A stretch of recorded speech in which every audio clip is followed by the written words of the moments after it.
vacina chegou, trazendo a esperança para milhares de brasileiros. Chegou com atraso e em meio a uma intensa guerra política. A marca da gestão pandêmica no Brasil tem sido uma combinação de desarticulação, da sobreposição dos interesses políticos acima dos interesses nacionais e do negacionismo.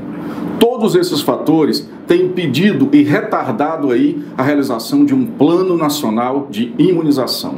Para discutir esse tema, que foi a pauta principal da Semana da Política, o Análise dos Fatos tem a satisfação de receber o deputado Leandro Graz. Ele é professor e deputado distrital da Rede de Sustentabilidade do Distrito Federal.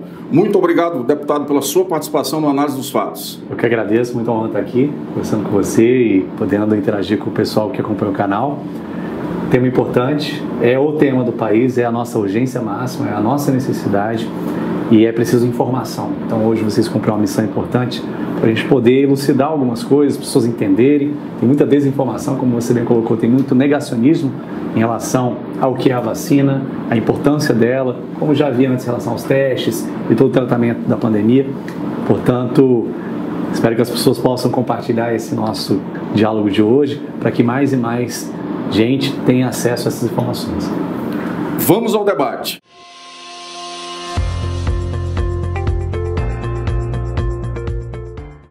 É fato, quanto mais tempo um país demorar para aplicar o seu plano de vacinação, mais tempo a crise se estenderá. A vacina é a única forma efetiva para resolver o problema. Os países que saíram na frente aí nos seus planos de imunizações serão os primeiros a sentir a retomada da economia.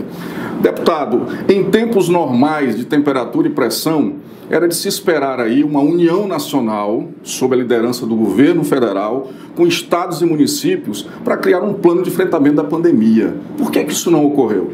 Sem dúvida, nós somos modelo no mundo em relação a essa unidade, essa comunhão federativa. Nosso próprio plano de vacinação é um dos melhores do mundo. Nós conseguimos erradicar e controlar epidemias, doenças importantes ao longo da nossa história recente. No entanto, agora, justamente pela falta de articulação, pela falta de coordenação intergovernamental, de diálogo político, muito em decorrência do negacionismo, de uma divergência sobre o que é a pandemia, infelizmente o presidente isolado e o resto do país todo maduro, compreendendo o que nós estamos passando, é que nós não tivemos o resultado esperado. Como você bem colocou, alguns países já estão ultrapassando 30% de imunização e já podendo reabrir atividades que estavam proibidas, como atividades culturais. Cito o caso de Israel. Recentemente eles estão voltando com as atividades culturais, artísticas, o que é importante para a economia do país, para a economia criativa, geração de emprego e renda.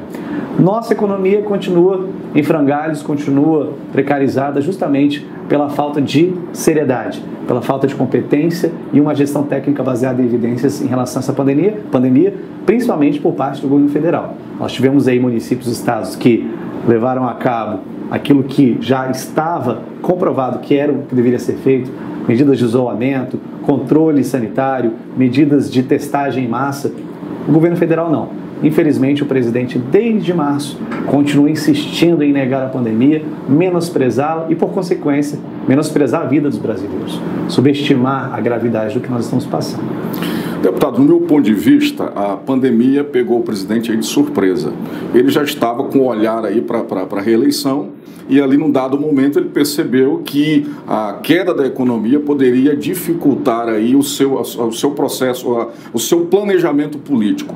No seu ponto de vista, o presidente deixou de olhar os interesses nacionais em troca de interesses eleitorais? Eu entendo que, na verdade, a pandemia só escancarou o que é o governo, o que já era o presidente, enquanto uma liderança política de 7 mandatos e praticamente nada de entrega no parlamento. Um deputado federal que não aprovou praticamente nada, aprovou 1, 2 projetos de lei sem relevância nem para o seu próprio estado. Um deputado que, a exemplo do que disse o ministro Paulo Guedes, era uma espécie de parasita no Congresso Nacional e que não agregou nada para a política do país. Ao contrário, deveria ter sido cassado ainda como parlamentar por ter violado o regimento, por ter quebrado o decoro. Então, eu particularmente não esperava nada diferente.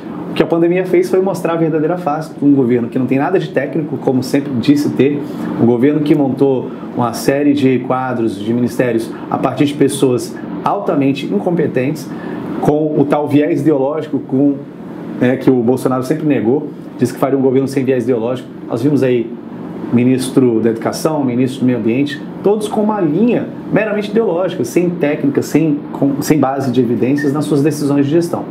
Então eu vejo que a pandemia revelou a verdadeira face de um governo incompetente, incapaz, meramente ideológico, de narrativas vazias e sem capacidade de enfrentar desafios reais da população. Sem capacidade de diálogo, por mais que Bolsonaro representasse uma corrente, uma perspectiva político-partidária ideológica, quando você passa a governar, você governa para todos os brasileiros. O executivo, ele não é representativo de uma parcela, ele é representativo de todos, mesmo daqueles que não votaram nele, mesmo daqueles que se opuseram a ele durante o processo eleitoral. Mas, infelizmente, o Brasil se destoa. Tinha um único parceiro, que era Donald Trump. Agora não está mais lá. Então, o Bolsonaro está isolado no mundo. É o único líder hoje que não está levando isso a sério, que continua menosprezando a capacidade da própria vacina, continua menosprezando a gravidade da pandemia, e isso é muito triste para o povo brasileiro. Isso é muito triste para um país que tem um potencial enorme, que está entre as principais economias do mundo e que poderia dar um belíssimo exemplo de condução da crise. O Brasil tem muita gente boa, nós temos quadros na gestão pública, nós temos quadros do funcionalismo público que estão dispostos a trabalhar, mas infelizmente quando a decisão, quando a cabeça, o cérebro, que deveria orientar as ações, ele falha, ele está focado em outras coisas, a gente tem esse resultado que está aí. Muitas mortes, temos 10% do total de contaminados de Covid no mundo, somos 3% da população mundial, o que demonstra realmente que o Brasil está num caminho totalmente desvirtuado e caótico. Deputado, há décadas, Plano Nacional de Imunização, vacina no Brasil, são política de Estado, né? Então, nesse governo, nós conseguimos nos reduzir aí e trazer a vacina para um debate político desnecessário. Exatamente. Debater politicamente a vacina pode ser até possível, a gente debater a política de vacinação, debater a estratégia de vacinação. Isso é um processo político também, porque serão os gestores, os representantes que precisam formular esse processo. Agora, a gente não pode ideologizar ou partidarizar ou, de alguma forma, tratar uma coisa que é fruto da ciência, é fruto de evidências, é fruto da técnica. A gente tem isso como uma importante solução para preservar vidas. Transformar isso, ou relativizar isso, ou negar isso, isso é grave. Relativizar vacina, como a gente está vendo no Brasil hoje, uma boa parcela da população não pretende se vacinar. E por quê? Vacinou seu filho a vida inteira. Vacinou contra poliomielite, sarampo, cachumba, e agora não vai vacinar a Covid porque o presidente não confia na China, porque o presidente questiona a vacina que foi feita pelo Estado de São Paulo, pelo Butantan, não pelo Estado, né, mas pela instituição que é responsável por várias vacinas que nós tomamos até hoje. Isso chega a ser inacreditável, é uma coisa que, infelizmente, nós não esperávamos viver. Claro que a gente já sabia quem era Jair Bolsonaro, mas nesse ponto, né, diante dessa situação que nós estamos experimentando, é o máximo de ignorância, é o máximo de irresponsabilidade e para mim é crime. Para mim o que ele vem cometendo de forma sequenciada são vários crimes que já deveriam ser base para afastá-lo. Não num processo meramente político, não é porque nós não gostamos, porque nós não concordamos com ele. Ele foi eleito, mas ele foi eleito para cumprir a lei. Ele foi eleito para garantir o que a Constituição estabelece, acima de tudo, o direito à vida. Quando o presidente é o principal agente de promoção da pandemia, há alguma coisa errada e ele precisa ser afastado imediatamente. Bolsonaro hoje é o maior parceiro do coronavírus. Ele é o maior promotor do coronavírus no Brasil e isso está demonstrado, inclusive, por um estudo recente que saiu, como as decisões do governo federal foram estratégicas para aumentar a quantidade de contaminados e mortos no nosso país. Deputado, no meu ponto de vista, a pandemia era o momento do presidente Bolsonaro consolidar a sua liderança nacional como líder político, como líder de um país. Ao contrário, ele optou por manter uma fala, um discurso, e o governo voltado ali para aquela parcela da população que vota nele sobre qualquer aspecto, que concorda com o seu comportamento. Bolsonaro age eleitoralmente, né? Um líder, um estadista, ele não vai agir eleitoralmente, ele vai ter sempre uma visão de futuro. Bolsonaro age pensando ali que aquela parcela da população vai colocá-lo no segundo turno e ele vai escolher o adversário com quem vai enfrentar e ganhar novamente as eleições. E isso está custando aí, isso nos custou a morte de praticamente 1% da população brasileira. Isso é muito complicado e, para mim, mais grave, ou tão grave quanto, é a forma como a oposição e aqueles que entenderam a gravidade das ações de Bolsonaro também têm se colocado. O que nós precisamos agora fazer? Nós precisamos, primeiro, ter generosidade, paciência e capacidade de esclarecimento para com as pessoas que, mesmo tendo votado nele, se arrependeram ou entendem que ele errou e ele erra. Trazer essas pessoas e conscientizá-las para um processo político diferente em 2022, desde já. Precisamos que os partidos que são verdadeiramente democráticos, que têm compromisso com a República, se unam naquilo que é possível. É necessário nós convergirmos agora. É fundamental que tanto partidos de centro, de direita e de esquerda tenham agora a capacidade de criar para o país uma alternativa. Não digo em nomes, eu digo em relação a uma pactuação contra o bolsonarismo. Nós precisamos dessa unidade. É claro que nós não podemos contar com partidos historicamente fisiológicos, aquilo que nós chamamos de centrão, por exemplo, que é até curioso, Bolsonaro ter criticado tanto o sistema político e agora se constituir, se fortalecer a partir dessa troca de favores, desse clientelismo, da distribuição de cargos em ministérios. Porém, eu vejo que é preciso construir esse novo caminho, porque senão nós vamos continuar justamente nessa lógica. Bolsonaro conta com 1/3 da população, que é justamente o que as pesquisas mostram. É quem não quer se vacinar, é quem ainda considera o governo ótimo ou bom, é quem ainda entende que ele não tem responsabilidade sobre a crise. Essas pessoas, infelizmente, hoje eu não vejo a nossa capacidade de convencê-las. Hoje eu não vejo. Então nós precisamos trabalhar com 70%. Nós somos 70% da população que entendeu. Não dá mais. E nós, se não conseguirmos tirá-lo até 2022, que haja uma pactuação. Independente, se ele for para o segundo turno, independente de quem vá para o segundo turno com ele, tem que ser eleito. Não podemos agora cair nas vaidades pessoais ou nas meras disputas partidárias. Defendamos os nossos projetos dentro da nossa pluralidade, mas que haja unidade pela democracia, seja agora para derrubá-lo e abrir um processo de impeachment e votar, seja em 2022 para derrotá-lo nas urnas. No próximo bloco, nós vamos discutir aí a guerra em torno da Coronavac.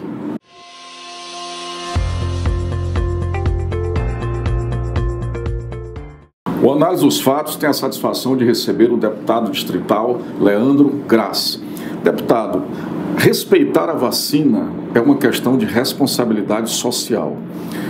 Quando a gente analisa ali a revolta da vacina no século passado, eu como cientista político eu passo a compreender ali a falta de informação. Agora não dá para entender hoje, com toda a informação que nós temos disponível, com os avanços da ciência, temos aí uma parcela da população que aplaude esse discurso retrógrado. O que nós experimentamos nas últimas 3, 4 décadas, que foi essa descentralização da informação, do polo emissor, a gente se informava pelo rádio, pela TV, hoje a gente se informa pelo celular e mediante vários canais, e isso ao mesmo tempo gerou mais informação, mas também gerou mais desinformação. Então a desinformação, ela compete com a informação, e infelizmente a gente não tem uma educação para a comunicação, a gente não tem um processo de educação para o uso das tecnologias. Então as pessoas, em grande parte, e aí não podemos culpá-las meramente, a massa da população, não consegue discernir o que é uma informação válida e o que é uma desinformação. Então isso fica no mesmo patamar e acaba sendo legitimada, apropriada e disseminada da mesma forma. Portanto, as fake news, hoje, essas histórias que correram em relação à vacina, a ponto de chegarmos a ter a disseminação da ideia de que vai ter gente com cara de jacaré, de que tem chip na agulha, essas coisas todas, isso criou, infelizmente, esse negacionismo popular. Cerca de 20% da população não vai se vacinar. Por quê? Porque não acredita na vacina? Porque ela veio da China? Porque o filho do presidente disse que a China promoveu a pandemia e agora estaria se aproveitando? Uma série de coisas. Acho que o papel de todos os formadores de opinião, de todas as lideranças públicas, dos líderes jovens, das pessoas que estão em espaços, mesmo que não sejam de poder, mas espaços de influência, dentro da sua família, da sua escola, da sua universidade, é levar a informação, é combater isso. Combater, mais uma vez, com generosidade, é combater com paciência. É muito difícil, às vezes, você chegar para o seu avô, para o seu pai, para sua mãe, uma pessoa mais velha que está ali o tempo todo no WhatsApp, convencê-la, explicá-la de que aquilo não é verdade. Então, por isso, mais uma vez, a postura generosa, republicana, que todo mundo agora precisa ter para combater essa desinformação.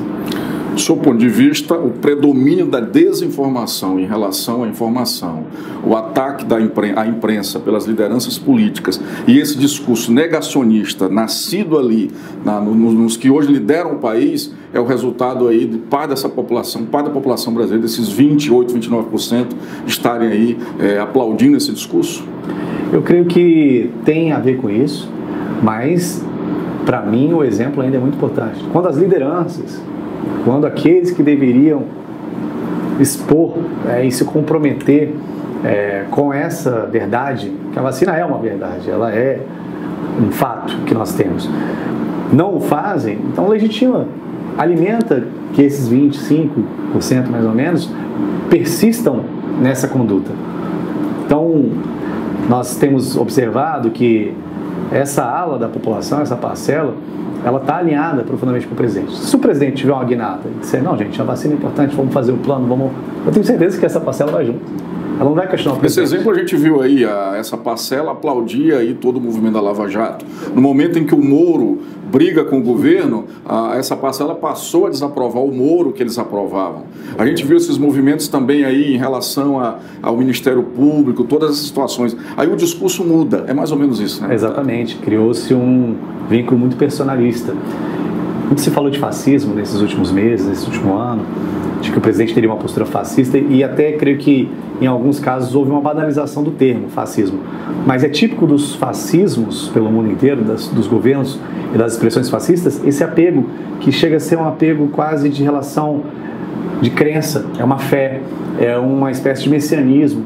Então não importa o que o líder faça, não importa o que o líder diga, o líder é o que importa, o líder é o que vale. Então se o líder seguir um caminho, essa parcela que está vinculada a ele de uma forma afetiva, de uma forma quase esperançosa, messiânica, vai segui-lo. Daí a necessidade de ter lideranças responsáveis. E o Brasil, como um país ainda de herança patriarcal, colonialista e extremamente clientelista, continua muito atrelado a esse personalismo. A gente ainda tem muita paixão no processo político. E não digo que não temos, que não devemos ter. Se faz política também com paixão, mas a gente não pode transformar pessoas em referências absolutas. Pessoas erram, pessoas também entendem muitas vezes situações diferentes daquilo que é melhor para o conjunto geral da população.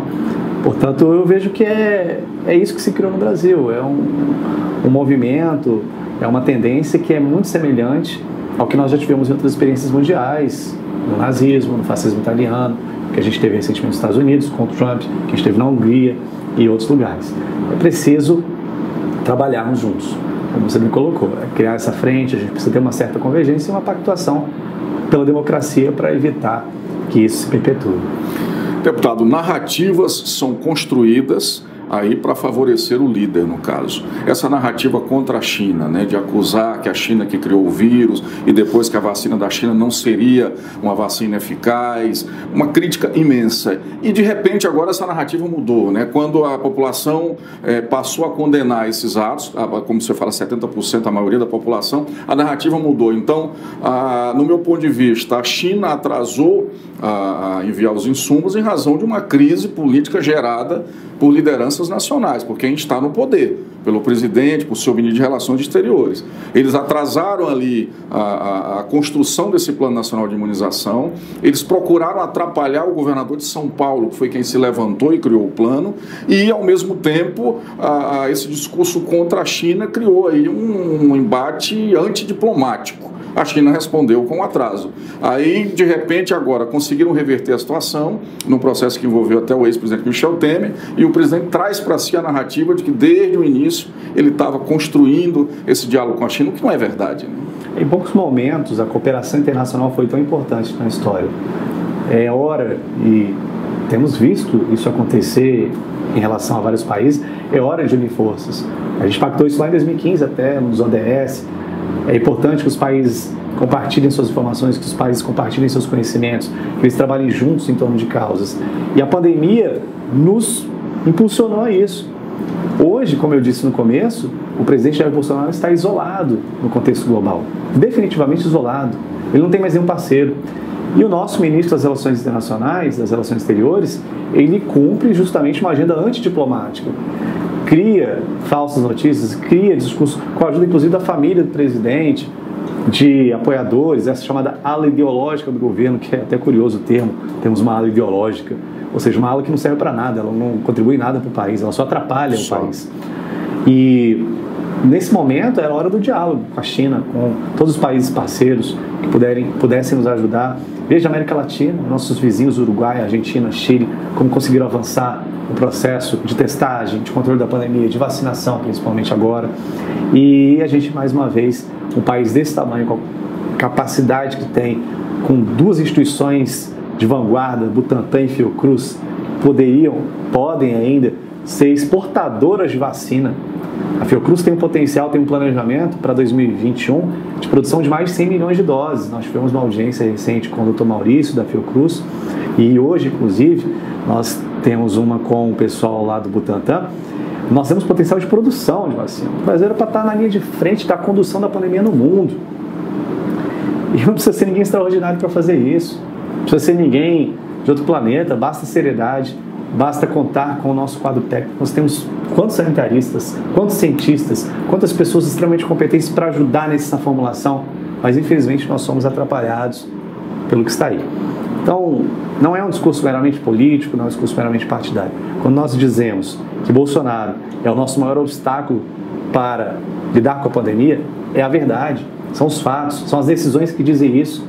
Não pode um ministro das Relações Exteriores, não pode um ministro da Educação, como o Weintraub fez, satirizar, estigmatizar, criminalizar um país, todo um povo. Sabemos que o vírus veio da China, de um desequilíbrio ecológico, talvez do consumo de carne de animal silvestre, né? São as evidências, são os indícios, mas não dá para colocar no mesmo patamar e culpabilizar o país inteiro por essa razão e aí quebrar as relações e desrespeitá-los a um grande parceiro comercial do Brasil.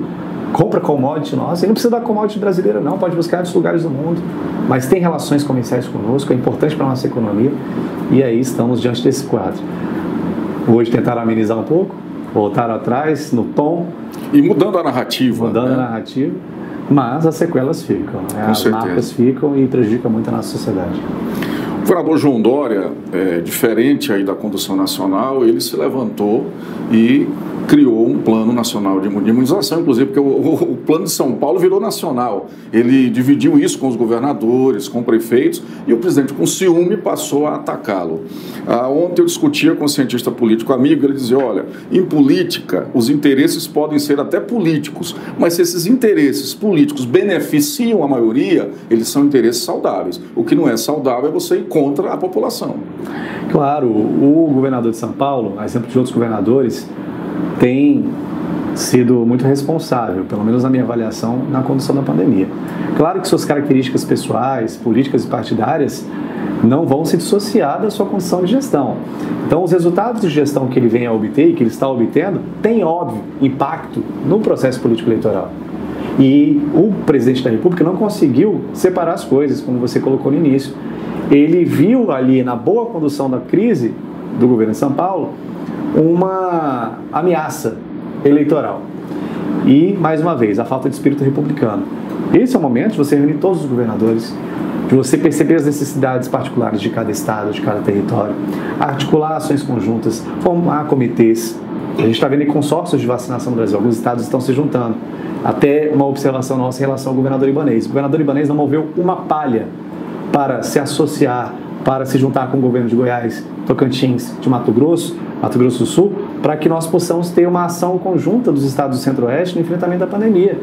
A única coisa que o governador Ibanez fez foi se aliar ao presidente da República, mais uma vez, na lógica negacionista, na lógica incompetente e corrupta aqui no Distrito Federal, com várias denúncias que saíram, levantadas pelo Ministério Público, também pelo nosso mandato, de superfaturamento de testes rápidos, gestão de leitos de UTI, hospital de campanha, em que foi escolhida a 7ª empresa para construir o hospital de campanha, uma diferença de mais de R$2 milhões em relação à primeira.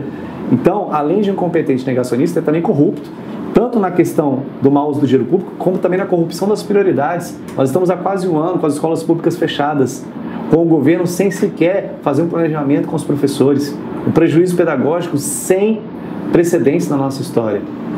E aí? O que nós temos que fazer? Fiscalizar, questionar e controlar e exigir soluções.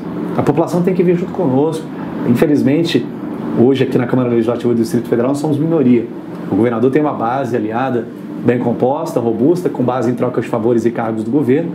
E os deputados que fazem oposição e fazem de fato, não fazem só no discurso, são pouquíssimos.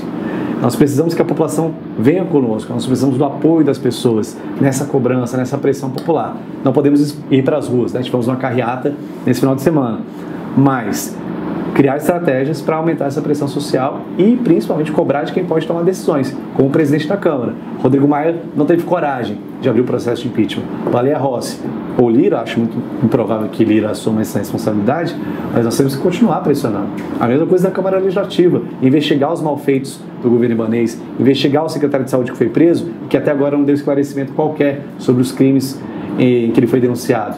A gente tem que aprofundar. A população tem que cobrar também do Poder Legislativo que ele seja fiscalizador e não puxadinho e não fazer vista grossa para os crimes que o Executivo comete. Falando dos processos de impeachment, no Brasil a história nos mostra que o termômetro para a ação do Legislativo na questão do impeachment é o movimento das ruas. Nós tivemos isso com Collor de Mello e com a ex-presidente Dilma Rousseff. No meu ponto de vista, ainda não há um movimento intenso nas ruas que dá condições aí para um presidente da Câmara dos Deputados movimentar, fazer tramitar um processo de impeachment. Eu concordo com você. As condições político-partidárias nesse momento talvez não sejam as mais favoráveis, nem as adequadas. Corremos risco de abrir um processo de impeachment e o presidente da República sair vitorioso no julgamento e na votação. Penso, e aí falo mais uma vez, da importância do envolvimento da sociedade. As ruas, elas se manifestam e isso tem uma repercussão no sistema político, sim. Há quem não acredite. Não vai adiantar nada, não vai surgir, não vai repercutir. Vai, tem sim. Nesse final de semana nós vimos, no sábado, os grupos, os partidos, os segmentos mais progressistas da população, da sociedade brasileira. E no domingo nós vimos grupos, movimentos e correntes mais conservadoras, mais liberais, neoliberais, também indo para as ruas. Isso é interessante. Isso mostra que há sim um entendimento de que ele cometeu crimes e de que ele traz prejuízos para a população. O que precisa agora avançar? Na busca de menos vaidade. Acho que é hora da gente se despir das vaidades, a gente despir dessas ambições particulares, sejam de grupos, de movimentos ou partidos, de pessoas, e a gente sentar mesmo e falar assim, vamos pactuar em relação a isso? Vamos. Então vamos mobilizar mais, vamos trabalhar nas redes, vamos ir para as ruas e tentar gerar essa condição política, essa condição popular para que esse processo seja aberto e ele seja feito. Agora temos que ter um conjunto geral da população sintonizada, né? Eu vejo hoje, mesmo com toda essa catástrofe econômica que a gestão do Paulo Guedes tem provocado, que não tem nada de técnica, ele é um financista que não tem absolutamente nenhum lastro na história econômica brasileira em termos de resultado, de gestão econômica, os empresários desse país também precisam entender.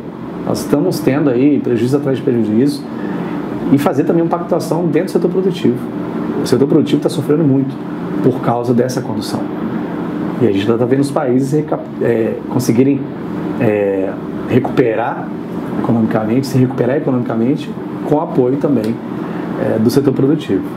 Do seu ponto de vista, a sociedade começa a se movimentar, a, digamos assim, acordar, né? Sim. A vacina, ela traz esse movimento. As pesquisas divulgadas na semana passada já indicam uma piora da avaliação do governo. E diversas pesquisas que eu tenho analisado para diversas entidades, elas me mostram que, mais ou menos o que você tem dito, a maioria da população brasileira hoje é contra o governo.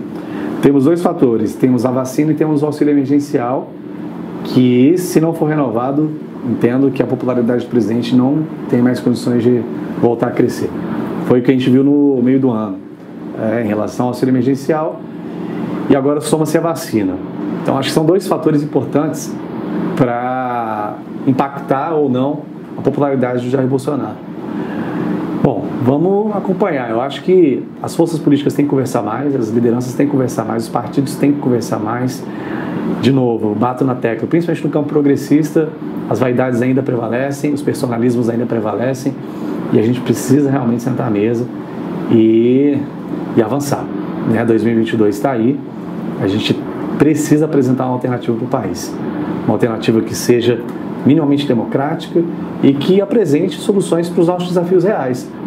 pobreza extrema está aumentando, desemprego segue aumentando, a vulnerabilidade social em todos os aspectos, a violência, a inserção de jovens no risco social. A gente está vendo aí, com a suspensão das aulas, como eu disse, um prejuízo educacional sem precedentes. E o que faremos? Reabrimos bares, mas não fomos capazes de abrir escolas. E as crianças, e as famílias que precisam trabalhar, e as crianças que precisam ser alfabetizadas, as crianças que estavam em processo de alfabetização, e os jovens que estavam num processo de formação do seu projeto de vida, da sua qualificação profissional, todos estão à margem nesse momento. E talvez demoremos muitos anos para recuperar esse prejuízo que foi ao longo desse 2020, 2021. No próximo bloco, nós vamos discutir pandemia versus economia e educação.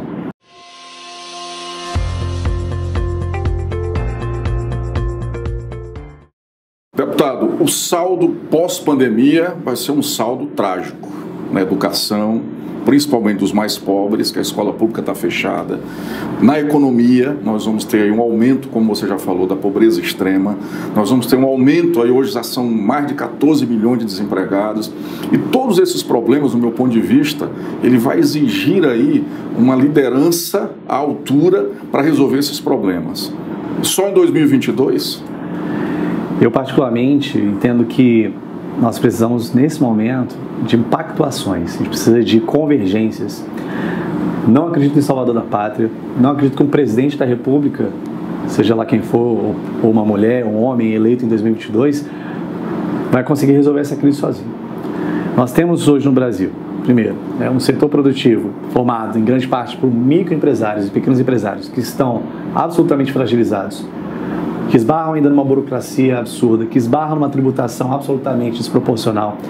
Nós temos uma sociedade civil organizada, forte, institutos, associações, coletivos, organizações não governamentais, com muito potencial de impacto nos territórios. E nós temos, sim, um quadro técnico de gestores, nós temos um quadro técnico de servidores públicos que são subaproveitados, muito por causa da cultura política que os pretere em decorrência da indicação, dos apadrinhamentos.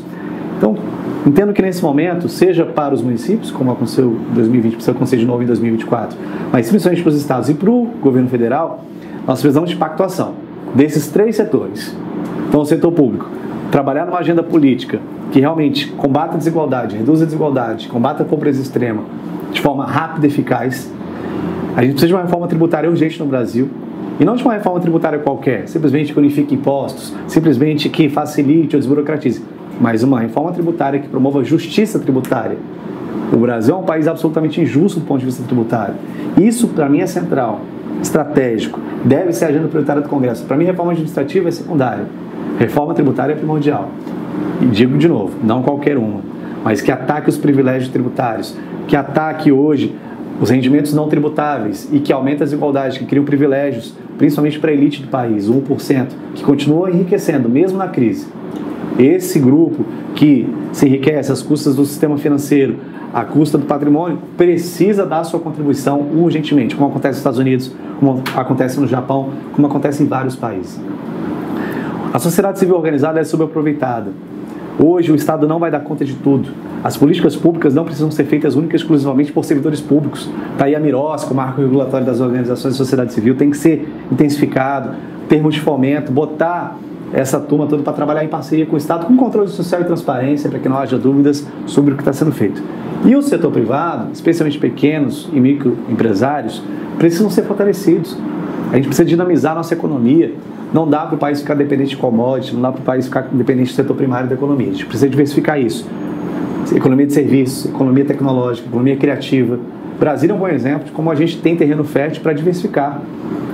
Nós temos aí a possibilidade de promover atividades econômicas sustentáveis, da gente utilizar os nossos recursos naturais de maneira extremamente racional e consciente para gerar riqueza, emprego e renda, mas isso tudo depende de pactuação. Não existe solução única, não existe solução personificada, existe colaboração. Nós precisamos, é hora de denunciar quem se apropria indevidamente do Estado, inclusive gente do setor privado, inclusive agentes públicos, quebrar essa relação promíscua e clientelista entre empresas e governos. E aí, mais uma vez, a importância do voto. Nós estávamos falando, antes da nossa gravação, sobre a conjuntura, o perfil muito do legislativo, principalmente. O povo tem que eleger o povo. As pessoas têm que eleger pessoas comuns. Acabar com essa lógica de venda de voto, acabar com essa lógica de venda de voto por troca de emprego. Hoje, a gente, infelizmente, tem o corporativismo, tanto empresarial quanto de alguns segmentos da população, tomando conta do parlamento. Essas bancadas, a bancada evangélica, a bancada ruralista, a bancada empresarial, elas trabalham para si, elas não trabalham para a sociedade. E esses movimentos corporativistas atrapalham o bom trabalho. Então, pesquisem, vejam quem está fazendo um bom trabalho, vamos fortalecer certas pessoas, certas tendências, certas correntes e motivar cada vez mais as nossas lideranças cívicas, lideranças populares, a se engajarem no processo eleitoral. Aquele professor, aquela pessoa da saúde, aquela pessoa da assistência, aquele jovem da sua comunidade, por que não elegê-lo? Aquela pessoa que tem um bom trabalho na área da cultura, aquela pessoa que tem um bom trabalho no setor produtivo, aquele pequeno, médio empresário que tem uma responsabilidade social já evidente no seu empreendimento, por que não transformá-lo no agente político? Ou por que não trazê-lo para um processo político? A gente tem que parar de criminalizar a política, parar de negar a política, de entender que a política é um problema. A política é a solução do país e se envolver com ela profundamente. Esses espaços, eles nunca vão ficar vazios. Sempre teremos pessoas lá. E você, como cientista político, sabe bem disso, que a disputa, ela tem que ser feita. E ela tem que ser feita, principalmente, por pessoas que têm compromisso com a sociedade, com o futuro do país, que entenderam que sem educação a gente não vai a lugar nenhum, que sem priorização da educação pública de qualidade não tem desenvolvimento econômico, não tem emprego, não tem renda, não tem nada, não tem preservação ambiental. Não é disco furado, isso não é demagogia, isso é a realidade dos países que cresceram, da Coreia do Sul, de Singapura, de alguns países da União Europeia, do próprio Chile, nosso vizinho. Educação pública de qualidade, com foco, com desenvolvimento de competências e habilidades para o mercado, para a atuação cidadã, para o desenvolvimento. Deputado, essa crença que parte do eleitorado brasileiro tem de que é uma pessoa, é um líder que vai resolver os problemas nacionais, é que criam essas figuras, né? A criminalização da política, o negar a política, é que cria essas figuras que se apresentam como antipolíticos, antisistemas, e ao contrário, são figuras que fazem muito mal à sociedade. E que sempre usufruíram do próprio sistema. A gente já falou do exemplo do presidente da República, mas quantos e quantas que venceram nessas eleições de 2020, na eleição de 2018, negando a política, batendo no sistema político, mas quando fomos ver suas famílias, suas empresas, sempre receberam recursos públicos, sempre tiveram cargos no setor público, sempre usufruíram do Estado. Então, a gente precisa entender que a política é nobre, que a política é importante, não negar a política. Essa dicotomia, o gestor versus o político. Não se faz gestão sem fazer política. O bom gestor tem que saber negociar, o bom gestor tem que saber dialogar, tem que saber articular os diversos segmentos da população, da sociedade, das instituições. É a boa política, que é a construção, que é o diálogo. O diálogo. É o foco naquilo que é interesse público, que é diverso, é plural, mas você não pode privar ninguém, você não pode sectarizar a sociedade, só vou atender esse grupo, não vou atender os outros. A gente precisa entender que o conjunto da população vai ter que ser satisfeito nos seus direitos, naquilo que é essencial no todo, né? Sem nenhum tipo de exclusão, nenhum tipo de privação. Então, como disse, quando alguém ganha a eleição, especialmente no executivo, governa para todos. Tem que ser ouvinte de todos, tem que ser plural. No legislativo, sim, você tem representações. Eu não represento toda a população, eu represento uma parcela dela. Mas os governos, a partir do momento que acaba a urna, que acaba a eleição, precisam adotar uma postura de desenvolvimento, de promoção de direitos e garantias fundamentais para todos e todas. Deputado, os dias difíceis aí que nós vamos ter pela frente vai exigir das nossas instituições muita maturidade na condução. Do legislativo em relação às reformas estruturantes, até para recuperar a economia, a gente avançar na educação, do judiciário, do Ministério Público na defesa da democracia, porque no momento de fragilidade que nós vamos viver aí, a democracia ela corre muitos riscos. Sem dúvida. Nós precisamos realmente, não só de um pacto político-partidário, mas de um pacto institucional também. Garantir a independência e a autonomia das instituições que precisam ter essa autonomia, e aí falamos especialmente do Ministério Público, da Polícia Federal. Tanto tempo que reclamamos que a Polícia Federal não investigava, ela veio a investigar, o Ministério Público veio a investigar, nós tivemos resultados, né, em relação a determinados desvios, mas a gente agora não pode esquecer que essas instituições precisam continuar servindo à sociedade, sim, e não a partidos e não a lideranças. Precisamos que haja mais participação popular, participação social na formulação, na implementação, no monitoramento, na avaliação das políticas públicas. a gente tem que entender que o espaço institucional, ele não tem dono, não é de ninguém. Ele é da sociedade. E a sociedade tem que controlar. Né? Controlar os próprios controladores. A gente fala muito da fiscalização dos órgãos de controle, mas os próprios órgãos de controle também têm que ser cobrados. Sim, sim. Também tem que desempenhar o seu papel, não podem ser omissos, não podem ser seletivos, tem que cumprir a lei. Então, acho que é isso. A gente está num momento muito difícil, temos angústia e ansiedade sobre o que pode vir a ocorrer. Acabamos de assistir nos Estados Unidos algo absolutamente inédito, absurdo, que foi a ocupação, a invasão do parlamento. Então, é hora, de fato, de todo mundo dizer. Não é simplesmente fazer nota de repúdio para o Twitter. Todo mundo assumir com postura e com ação o seu compromisso com a democracia, com o Estado Democrático de Direito. Deputado Leandro Graz, muito obrigado pela sua participação no Análise dos Fatos. Você contribuiu ricamente aí para um grande debate em torno desse tema tão importante que é a vacina. Eu que agradeço a oportunidade, muito bom, muito boa a nossa conversa e, de fato, que a gente possa multiplicar essas boas informações, esse bom debate e fazer política. Então, queria convidar todo mundo também a acompanhar as nossas redes, nosso site, Transparência Total e Radical em relação ao nosso mandato. E você que tem preocupação com o Brasil, você que acha que o Brasil ainda tem jeito, pense, por que não se candidatar, por que não se filiar, por que não ocupar o espaço da política? Você que tem compromisso com a sociedade, vá em frente e não desista. A gente precisa se unir, a gente precisa de unidade nesse momento tão difícil da nossa história. A desinformação só tem espaço onde não existe o bom debate. O bom debate, ele vence a desinformação e estabelece a cidadania. O Análise dos Fatos é esse espaço do bom debate. Obrigado pela sua participação, dê o seu like, aperte o sino para que você possa receber as informações dos novos programas e até breve.